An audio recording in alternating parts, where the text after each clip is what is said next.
Presented by Adi Shakti Films. Adi Shakti Films. Music by Shankar Singh. जहिया से गिरवा साड़ी लाइल बिया, भोला भोला कही पागा लाइल बिया।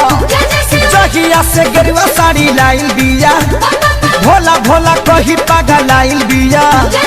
हमारा से मौगी देख बिया रंगबाज, देख भाई गिरल बाटे हमारा पगाज। सावन में खाइल हनी लहसुन पियाज हमारा गोय गोय, हमारा पहुँचतावे गौआ समाज हमारा गोय गोय।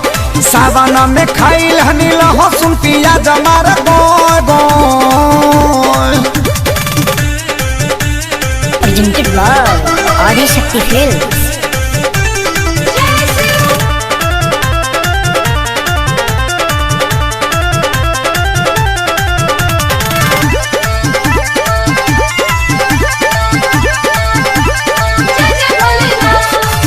पहले पी कैला हमार पूजा पाठ के भांग हो, लागता की तूर दी मारी के लांग हो।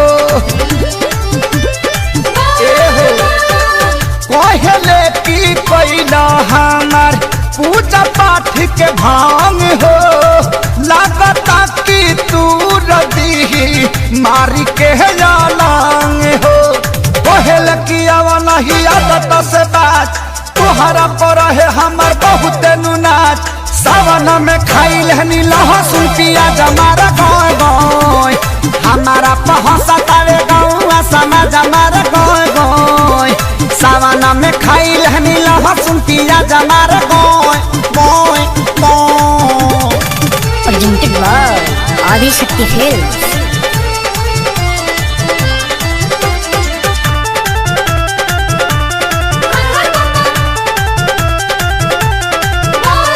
पवन खेसारी का हम बताई, पानी के तना लाचारी हो। लीडर सुरेश और अपना बदले अपन विचारी हो।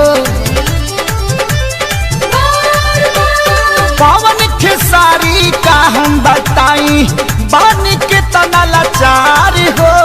लीडर सुरेश और अपना बदले अपन विचारी हो। भइल बाटे सब हमार कमावाया काज, जान गइल बिया भाई सब हमारा।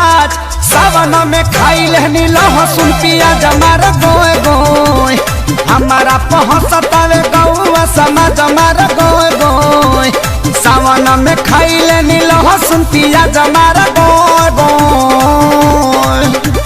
जहिया से गिरवा साड़ी लाइल बिया, भोला भोला कही पागा लाइल बिया। जहिया से गिरवा साड़ी लाइल बिया, भोला भोला कही पागा लाइल बिया। हमारा से मौगी देख बिया रंगबाज, देख भाई गिरल बाटे हमारा पगाज। सावन में खाइल हनी लहसुन पियाज हमारा गोय गोय, हमारा पहुँचतावे गौआ समाज हमारा गोय गोय। सावन में खाइल हनी लहसुन पियाज हमारा गोय गोय गोय गोय गोय। Presented by Adi Shakti Films. हमरा खोखियो भइल बा, आ गस्टिंगो जोर लगा